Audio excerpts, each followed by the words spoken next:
Oke, perkenalkan, nama saya Novel Huzaifi Sutisna dengan NIM A11 2022 14655. Jadi pada video ini saya akan menjelaskan bagaimana cara membuat sistem operasi sendiri dengan menggunakan bahasa assembly, dan juga di sini saya menggunakan bantuan dari VirtualBox dan juga Windows XP SP3 atau 32 bit. Jadi bagi kalian yang belum menginstal Windows XP-nya bisa install terlebih dahulu. Dan sebelum menjalankan Windows-nya, kalian bisa masuk ke settings, lalu ke storage, dan memasukkan sebuah floppy disk. Jadi floppy disk ini sudah saya format atau benar-benar kosong, tidak ada isinya. Jadi ini mungkin akan saya taruh juga di bagian deskripsi video ini. Jadi kalian bisa mendownloadnya. Dan bagi kalian yang bingung, kalian bisa masuk ke bagian ini, lalu kalian bisa tambahkan dan masukkan si disk 0 ini. Dan jika sudah, kalian bisa klik OK. Lalu untuk spesifikasi Windows XP ini saya buat untuk RAM-nya menjadi 2 GB, kemudian untuk storage-nya saya buat menjadi 40 GB. Jika sudah, kalian bisa menjalankan Windows XP-nya. Nah, di sini saya sudah menginstal Windows XP-nya agar durasi video ini tidak terlalu lama. Lalu selanjutnya, aplikasi yang kalian butuhkan adalah ini, NASM. Nah, jadi si NASM ini berfungsi untuk membaca sistem operasi kita yang sudah kita buat di dalam floppy disk. Nah, untuk versi NASM-nya sendiri saya menggunakan versi yang 2.08.02.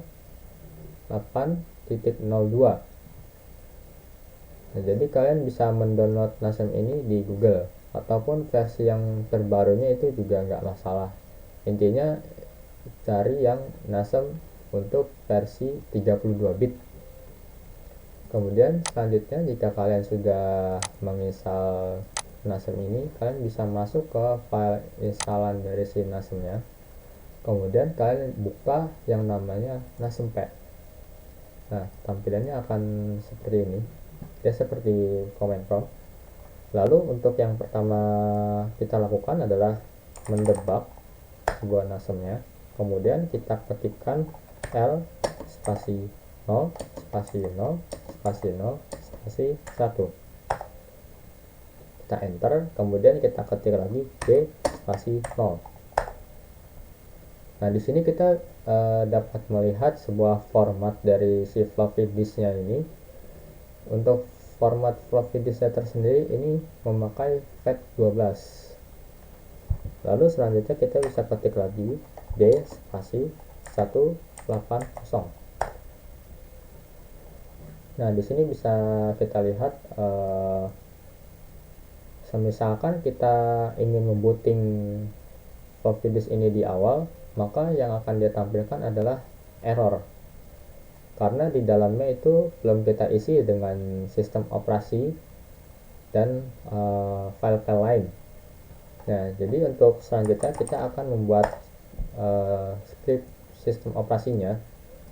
Jadi yang kita butuhkan adalah sebuah boot dan juga kernel.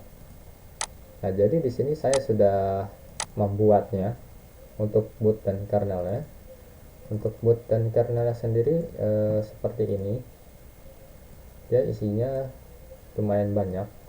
Dan ini bisa kalian lihat juga di YouTube Tinkernote.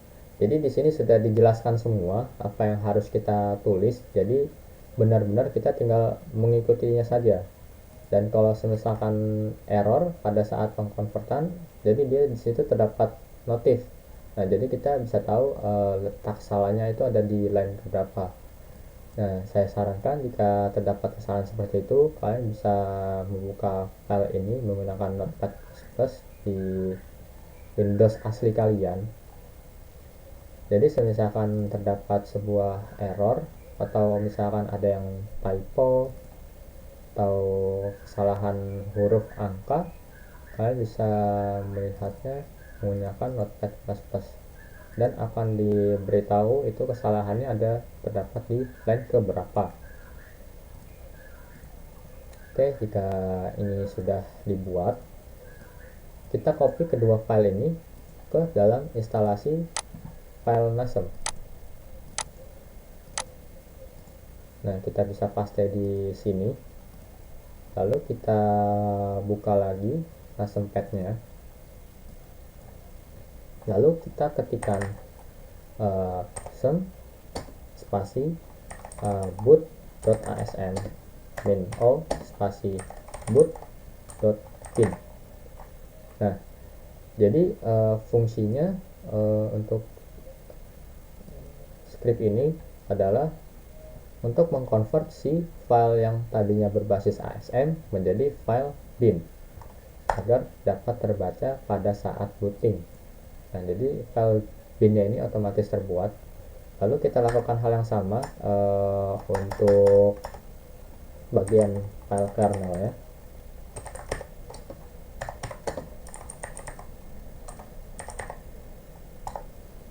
Nah, di sini dia menampilkan sebuah file atau error ya, karena dia tidak ada folder filters. Nah, di sini saya sudah membuat file filtersnya juga. Di dalam file filters ini terdapat banyak sekali fitur tambahan agar programnya berjalan lancar, dan mungkin ini akan saya taruh di bagian deskripsi dari video ini juga. Lalu file filters ini bisa kita copy ke instalannya si NASM tadi. Kita bisa paste di sini. Kemudian kita bisa lanjutkan lagi untuk mengkonversi si file kernel ASM-nya menjadi file kernel.bin. Oke, file kernel.bin-nya sudah terbuat. Langkah selanjutnya kita akan copy file kernel bin dan filters ini ke floppy disk.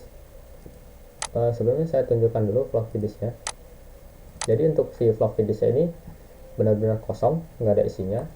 Jadi isinya ini khusus untuk si kernel bin dan juga si filters, dan satu lagi program tambahan menggunakan basic assembly. Nah, untuk program basic assembly-nya ini saya juga sudah membuatnya. Untuk isinya itu seperti ini, akan saya perlihatkan juga.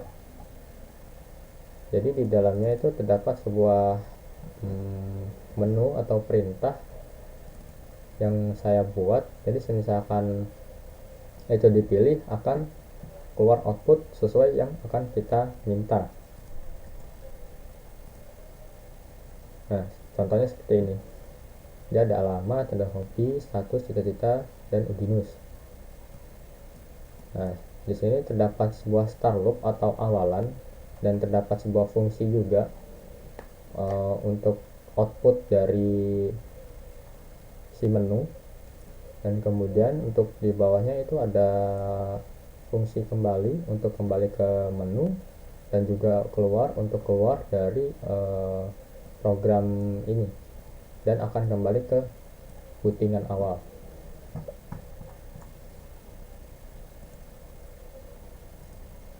Oke, kira-kira seperti ini untuk file berbasis bus atau basic assembly-nya.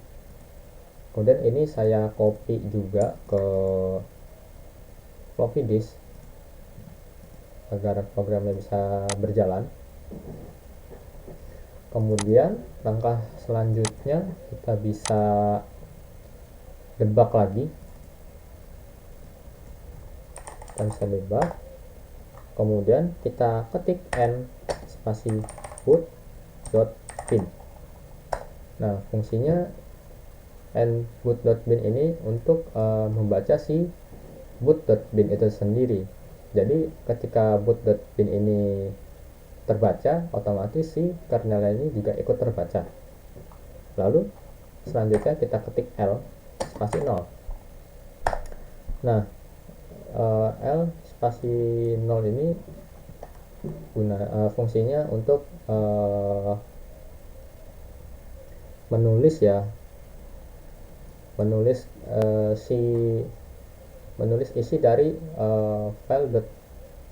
file boot.bin ini ke dalam sebuah RAM. Kemudian yang terakhir kita bisa tulis lagi w spasi 0 spasi 0 spasi 0 spasi 1, kemudian kita enter. Nah, untuk yang ini itu untuk menyalin data ke dalam memorinya. Nah, jika sudah, kita bisa langsung restart si mesinnya ini. Kita langsung tes. Nah, di sini sudah berjalan.